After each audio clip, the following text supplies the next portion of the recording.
All right, you already know what it is. This is another episode of E-Thought Conversations where we bring people who are educational, who are entertaining, who are engaging, who are difference makers in this life.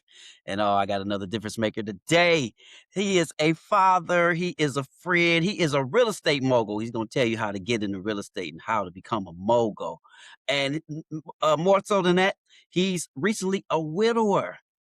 We're going to talk a little bit about that. But he's my friend. I want you to welcome to the E-Thought Conversation. I started to say welcome to the stage because he's a part-time comedian too. Well, welcome to E-Thought Conversations, Jimmy Flipping Houses Parker, man. Good to see you. Eric, Like man, I don't thank you for like I having me don't on see your you all the show, time. man. What'd you That's say? all right, man. Listen, anytime I see you is a good time, man. Thanks for having me on your show, man. I really Hey man, appreciate it. it's good to have you here. Let's get straight into it. We're going to talk about you being a real estate mogul, how you transitioned that from working a 9 to 5, coming from nothing. If you want to, you can talk about how you went to prison and all that kind of stuff, and now you're doing absolutely turn your life around. I think that's a story worth telling. But where we are today, you recently went through a battle with your wife having cancer, and she transitioned. Thank God she's in a better place. We miss her tremendously. I was able to do the eulogy, which is a stretch, but we made it through. I wanted you to tell me, even now, what keeps you grounded and kept you from not getting out of control? Because I watched you transition through that period, and I want to applaud you the way you handled that. Man, Eric, man, thank you, man. I think these are all great questions, man. And I think a lot of people have challenges similar to the ones that I go through. And, I don't think I'm any better than anybody. The question I think you asked me was, how do I stay grounded? Without thinking too hard on it, I know the most important thing for me to do is to realize I'm doing the work of the creator and that my Mhm. life is not my own. And it took me a long time to get there, but once I was able to wrap my head around my intention and my purpose is to carry out the will of the creator. And it's grounded spiritually. The Yeah. things in terms of making money and what it allows you to do, that's completely separate than the debt you owe to the creator, in my opinion. And so that humbles me, that keeps me really in check. I got some great people around me that helps me create a certain level of consciousness around that. And I'm driven in that regard. And ultimately, that's what allows me to keep the pace. Knowing you personally, I watched you through that transition, and to be clear, the transition was what, 2, 3 months at best, from the news until the finality of it, the transition. And Yeah. you're a workaholic, yet and still, I saw you refocus and give 110% care to your wife. What was the hardest part emotionally about losing her so quickly and trying to lead your family every day and maintain the business? Oh man, there were several things, man, that were tough about the situation. I think something that something that might resonate with anyone is the idea that you find out someone's dying or passing on, and no matter your best efforts, nothing's going to change that. But you still show up, knowing that that person needs you, knowing that no matter how heavy it is, if you don't carry it, then the people around you that'll be affected the most, they depend on you. Like we had 3 children. Uh, there's nothing about it that made me feel like I couldn't step up. Because what was I going to do? Ask my kids to carry that? That's not the answer. So the only answer is me. And as I told you earlier, thinking about how I'm doing the work of the creator now. I'm not doing the work of James Parker, flipping these houses, all that kind of crap. That don't mean nothing. I don't think I can stand in front of God and say, hey, I flipped these houses. That's not going to matter. But hey, I took care of your gifts. I took care of the things you gave me that money couldn't buy. And so when people say they want to stand on business, that's what I'll be able to stand on. And I want to talk about that. We're going to get to that later because your business did offer you the opportunity to care for her. You positioned yourself financially and where you were your own boss. So we're going to talk about that. But staying in that moment, watching you as a male, as a man, there are moments you had to be strong for everybody else, but privately breaking yourself. How did you navigate through that period? What kept you mentally tough? Privately, man, privately, I cried every day. Wow. Privately, I mean, this is a wound that just does not heal. You know, you could separate titles and just ask yourself, "Hey, is this my friend?" And I lost a lifelong friend to terminal cancer, and there was nothing I could do about it. As strong as I've been over the years, as influential as I've been, and all the money I've made, and all the skills, nothing prepared me for it. I only knew this. The first thing was just to try to survive it. And most people, I believe, who get in these dark corners of the world, they don't even. I think they're trying to figure out how to just survive it. And as I have taken these steps, and I look at my daughters today on Mother's Day, I look at their strength, I look at their happiness. They're the real MVPs. And what's crazy is you have daughters in every age range. You got a college freshman, you got a middle schooler, and then you have a 2-year-old that overnight you became a single parent. Overnight, man. And here's the crazy part. When I was coming along and I had the benefit of their mom being here, I don't think I really considered the weight that a single mother carries. And a single mother of one, okay. Two, all right. Three, now you're playing with me. A mother with Right. three kids, a full-time job, paying rent, car note, mortgage, light, gas, cell phone. I mean, the list goes on and on. And if I could say anything about the situation separate from my own grief, is single mothers and single fathers have a special place in my heart. Hey, and like you said, it is Mother's Day, so shout out to all the mothers that's getting it done, that has gotten it done. We celebrate you and we salute you. Um, Yeah. what has the season taught you about time? Because often we chase money thinking we got enough time, and we don't have as much time as we What's actually do. man, you asking some great questions, Eric. I tell you this, man. It's almost like I'm just talking to a friend on camera. But I'll say this: what I have learned about time is to be intentional and to just have some purpose for your behavior. Like, make sure you are capturing the moment and creating the moments and controlling your emotions in a way where it's fruitful. Like, be destined. Like, s- everything not funny, but you should figure out a way to laugh through it and have fun and choose the high side of life because, man, I tell you what, it's plenty of room for the low side. So I've just learned through this process that my life is really not my own. As much as I think it is, it's not. And to be very intentional about what I do and who I spend my time with. It matters now more than ever before in my life. I love it. Um, you've navigated through that, and now the business is still going and still thriving. You started from nothing. We met each other through Comcast. When I worked at Comcast, you worked at we hired you as I was a sales leader, and we hired you at Comcast. Talk Yes. about your journey through there because you're a repeat guest. We had another show you were a guest on, so you're a repeat guest on your first time on my show individually. But people don't know, you ran into some trouble in college and, did a little government education, and then you Is came to that the Comcast. new term for going to prison now? Yeah, Listen, yeah, we it's don't got government this is education. let me say Three this. Eric, I gotta tell you right now. Listen, I okay, don't sugarcoat my past, man. And because you know what? Here's the deal. If someone has walked this earth perfect, man, where they at? Well, who has not made a mistake, right? I wouldn't change a thing, Eric. okay. I What would not. Because here's the thing. A lot of people say, man, I'll change. I would have changed my past. This is the thing, man. I appreciate every scar. Every scar made me stronger. Every experience made me better. And you know what? Going to jail. See, this is the thing. I decided, oh, I was going to be a drug man. I was going to be a good old drug lord. And I had a lot of friends that were drug lords, and they were doing what they needed to do. But it was a lifestyle for them. It was strictly X's and O's for me. In fact, they could have let me out the next day. I would have never picked up drugs ever again. In fact, I never did. After I got caught, I never picked up any drugs, never did anything wrong under the law.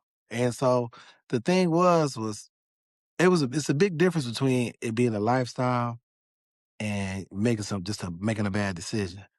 And I grew up at a time where everybody was selling drugs, and that's no excuse. But as I think I've said to you before many times, I became a product of my environment, even though I removed myself from the environment. But the idea that I would go back to my environment, I kept picking up little habits, taking them with me. And I think that's a big mistake that a lot of people make. So help somebody not make that mistake. What would you tell somebody that's in the crossroads today?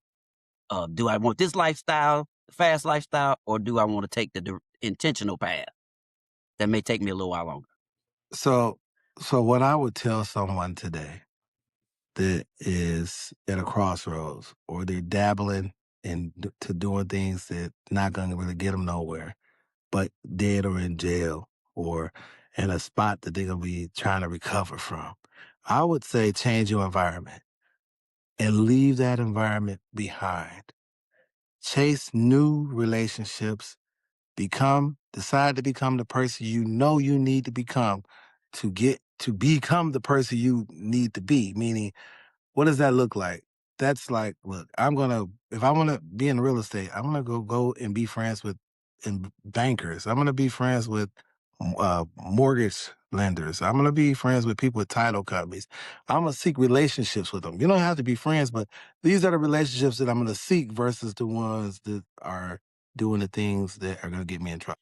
You know what's crazy sitting here just thinking about it, how your life sometimes is there's a pathway and you have to choose to accept it. And sometimes it sends you places that you don't want to go, but you understand it later. And the crazy thing about where you are now is you were fired or let go from Comcast because you had a felony. After That's right. working there for several years, we started selling a product that required you not to have a felony. But had you not had that felony, you wouldn't be in real estate today. I Talk wouldn't about have. that whole transition, because that somebody needs to hear that journey and know So, that your life is a journey. hey, I mean, you bring up a great point and a great story because at the time, October 23rd, 2013, I had a wife that was pregnant. I was building a house from the ground up. I thought life was good. Much like that moment reminds me of this moment recently with my wife passing along, and I'll connect the two for you. But with changing my life, having those relationships, man, some incredible people at Comcast, having felt like I had finally gotten ahead in life, that I had beat the odds. For me to lose that job and lose the money and the flexibility, man, it was devastating. And it was a thing where I asked God, I said, God, how could this happen? Because the only way I could lose this job is they fingerprint me, and they fingerprinted me 8 years later. To lose my job, the only way I could lose my job is how I lost it. And it spun everything out of my life. It was chaos. Reminds me of a similar situation I'm in now, with the exception that it was my wife. You get what I'm saying? And I did not know why this was happening, but I can tell you today that every time something like this has happened, God has done some incredible things to move my life forward and cause me to trust Him even more. And I don't know how anything good can come from losing my wife. I do not know that. I don't know, not see how the pain on my daughter's faces. I don't see how something good can come from that, but I gotta trust Him. And so, um, you're right, I would not be who I am today. I would have never left that job. I love that job. Like most people who get in a sweet spot where they get a job that allows them to get a taste every 2 weeks, they're gonna hang on to that job. They're yes boss, yes boss, whatever that looks like for them. And that has its role too. But for me, I'm grateful I got fired. I'm grateful that I went to prison to get fired 8 years later, to be able to transition from that into the automotive industry and get some leadership skills, and from there to get my license and meet all those tens of thousands of people, and I mean, Eric, it goes on and on. The story is something out of a movie that has a such. I'm hoping to have a happy ending. So so what I know about you, you're one of the most ambitious people I know. You'll say something like, "You ever do that?" You're like, "Yeah." So where did you get your ambition from? And from someone starting from nothing, starting all over, what's the first mindset shift that people need to help them become successful in I real think estate it's or in life? okay. That's the easy one. Okay. The one thing I do that I never used to do is I'm pot committed to anything I decide to do. Once I say I'm doing it whether I make money or not, and whether it hurts me or not, meaning I'm committed to seeing it through. I think a lot of times when you get halfway down the field, you'll look back and it gets scary to take that other 50 yards. It's easy to turn around and go back because that's a familiar path. But for me, I'm forging ahead because I know on the other side of that fear, I know on the other side of that disaster, I know that if I stand still, if I stay right there, nothing gonna change. Nobody helping out a grown man. Nobody saying, hey man, you 45 years. I just want to give you a house, a car, a free place to stay, food for life. It just don't work that way. And Mm. so the only way I know is to take action. As dumb as that may sound. So if somebody listening to this, somebody sees this, I would say do not get complacent. There's always more. And you owe it to the creator to carry out his or her will for your life. Whatever you believe, I'm just telling you, you sitting still, not going to get you nowhere. You at that dead end job, you know it's more in you. Your spirit speaks to you, but you do nothing. So for me, I'm going to do something. And that's what it is, Eric. I'm going to do something. So you've done well in real estate and allowed you to be financially have financial freedom and raise your family in a lifestyle that you want. There's more, of course, but your first real estate deal, what did it teach you and how does it impact you today? Man, I tell you this, my first real estate deal, as you see me smiling, it gave me belief. It just increased my belief factor. And mind you, I didn't know anything. Okay. I literally was a guy that would be boosted, man. Like, I tell you I'm doing something, maybe I would, maybe I wouldn't, maybe I'd be there, maybe I wouldn't. I don't know. Whatever made you feel good, I would tell you just to get you out of my face. But the reality is, once I got to talking about doing a deal, it's almost like the world began to show up and people got in place. Like the pieces started stacking up. And I tell you what, man, that first deal, I made $34,000 in about a month and a half. I'll Oh. never forget it. Mhm. It was like a lady named Lisa Rush. She got me my first deal. My broker, Megan Shoebring, she connected me with Lisa. I told them what my ambitions and dreams were. They told me my excitement moved them to help me find a deal. And when I got the deal, I couldn't fund it. So I called a guy named Mike Mazer in Texas and was like, Mhm. Mike, man, I got this deal. I'm doing big things. You need to get on board. And I think it was my energy with him, he wires me the money. Man, I was in business. I was in business just that fast. A belief system, a network of people.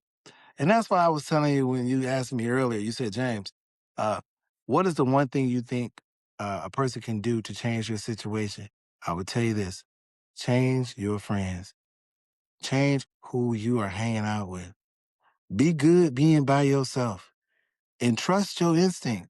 That spirit is talking to you. You ignoring it for whatever the reason, but listen to it. It'll take you places you never imagined. So in addition to that, how important is relationship? How important is integrity, reputation? How important is that in this industry? Wow. So those three things: relationship, Integrity, integrity, and reputation. then and reputation have all three have completely changed the trajectory of my life, Hmm. past, present, and where my life is going. Unpack that for me. Okay, my integrity.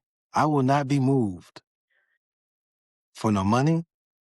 I will not be moved at the expense of someone else or my own integrity, like my own knowledge. I would not be moved for those things. So I basically I stand on business is what I'm telling you. Basically, So you if don't I borrow money compromise from your you I don't don't compromise. compromise. I don't got time for that. Okay. I don't got time for that. I So do what I said. if it's between you making a little extra and keeping your word, what you gonna do? I don't want it. I don't want it. I don't need it. I don't want it and I don't need it. At the end of the day, Eric, it's more important for me to have that relationship to be able to fund deals, right? Hey, Mhm, you and I have done deals on handshakes, mhm, right? And they've worked out marvelously. And the reason why they've done that is because you and I, we stand on business. Our words mean something to each other, and it is a way of doing business. It is not the only way, but we have that convenience, and that convenience right there alone keeps business flexible. It keeps liquidity flexible. It allows us to do things that the traditional financing doesn't allow. So that right there speaks to relationship and integrity, because you don't usually get a good relationship without integrity. And the third mm. thing you said, what was the third thing you said? Reputation? I mean, I tell you how good well, I'll tell you why reputation matters so much. Because if you walk in a room full of other investors and you go to some sort of meetup, it gives you a great sense of pride knowing that the people in the room understands the impact you have on the industry and they treat you as such. Your reputation gets you deals brought to you. Your reputation, people call you and say, "Hey, I got Mm, this deal for 100 grand, $100,000." Meanwhile, you're not out here chasing wholesalers. Not out here knocking doors, doing all this extra marketing because your reputation's intact. good. That's what I love about reputation. That's good. Reputation is a scorecard. It's your report card, right? You got all F's, nobody calling you with no deals because they know you ain't worth nothing. Cool. That's why it's so important to me. You know, you out here doing things that's underhanded, but it's just ridiculous. 'Cause that's out there. Mhm. It's out there. It's a lot of people out here like that. I've been asked sometimes, hey, what's the difference between one real estate agent and another? And I said, well, where do I start? Because it comes down to reputation and integrity, things that matter the most, how you care for people. Are you in it just for a commission? I mean, it could go anywhere. So we talked about reputation, integrity, relationships. Give me 3 practical skills I need, like, or tangible things I need. Do I need $1,000,000? Do I need time? What do I need? I'm just saying, "Hey, James, I wanna get into business. What's my ABC?" If you want to get into business, I think you definitely need a work ethic. You need a level of discipline. Uh, and if you get a deal, the money will show up. Um, you're going to be as strong as your network. And that's what I would focus on building. If you don't have any money and you don't have any credit, you should be working on relationships. Because if a straight answer to that is, hey, if I knew James Parker and I had a deal and I had the right relationship, maybe I don't even need any money. Right? We just do a joint venture, right? You Okay. brought the deal to the table, we work out a split, we get things done. That's a relationship, right? You don't have to have any money for that, right? The other side of that is your integrity got to be in place. So some of this stuff don't cost you anything to be. What are some of the pros are, again, when everything works out? What are some of the obstacles you had to overcome? Talk about some of the things that brought tears to your eyes. Man, in real estate, things can go wrong. You could easily get into title fraud situations. You could get into um, a lack of liquidity to finish projects. You could spread yourself thin. You could get into a deal that's just bad from the start. You Mhm. can undercalculate costs, material costs, uh, contractors running off with money. Property taxes could become uncapped. You name it. And so when we start talking about some of the things I specifically dealt with, I've dealt with all of them. But Okay. I think the big one, a big one for me is just, um, not having the proper insurances when you buy real estate. One of the things I would do on small deals is paying cash. You don't necessarily take out a construction endorsement on title. That's something that I do now where I protect the renovation cost after acquiring a property with a construction endorsement. Because if someone comes back and makes a claim on that property, your purchase price, yeah, that's insured. But what about the rehab costs? You want to make sure you mitigate that risk as well. So that's a big one. Mitigating risk into the renovation cost after you acquire a property could be huge. Yeah, those are gems. He gave you that for free. Yeah, yeah, that's free. That's Happy to for give you free. winners. Because Yes. if you want mentorship, there's a value attached to that. Because tuition costs money. Tuition costs money, and I either paid for my education with experience, which was a direct loss, or I paid for a coach. Of course, I've spent money on coaching, and it's worked out well. I know that some people are against getting coaching, but this is the thing: coaching puts you on a fast track if you want to sprinkle in some discipline and action. They give you the cheat code if you're with the right coach. I'm not saying I agree with everything anyone's selling, but what I will tell Mhm. you is coaching has benefited me. And I think one of the principles you adhere to too, I think in our relationship is like don't always look for the home run. Sometimes be satisfied with getting on base because those base hits add up and they score runs. They Everybody do. wants to hit the $100,000 paycheck on their first flip, and it's like, eh. Well, my philosophy around that, Eric, is this. Uh, I cannot understand why there are people who making 20, 30, $40 an hour think that the real estate deal that they do should make them $100,000. Like, let's take a more practical approach. How many deals can you do for $30,000? Right? That mitigates your risk. It's not as big of an investment. You get an opportunity to learn why you build. And if you had to do 3 deals to make $100,000, and you getting the education and it gets a regimen going so that when you start doing bigger deals, you know what to look for. And it didn't cost you nothing. But if you start too big, sometimes that gets you in trouble. Yeah, for sure. You need that Mhm. there has to be, calculated risk. Absolutely. I Yeah. would agree. So, you've built financial success through real estate, but after everything you've walked through, recently, has your definition of success changed? Or how do you define success? So that's a great question, Eric. And I will tell you, I had a vision in my head, in my mind, as to what I thought success looked like. And I've witnessed through that this last chapter in my life acts of love, man, that I just didn't think were possible. Just seeing the love that my wife was given, this overwhelming amount of support that she had during probably the most difficult time of her life, certainly mine.